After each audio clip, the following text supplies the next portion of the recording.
I can start. Okay, you have exposed rebar.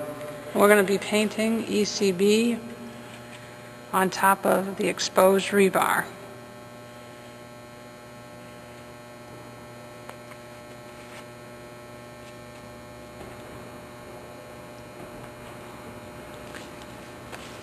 Okay. You see the product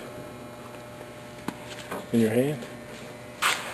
ECB. You know, you're going to turn it around? Oh, you want the container? Yeah.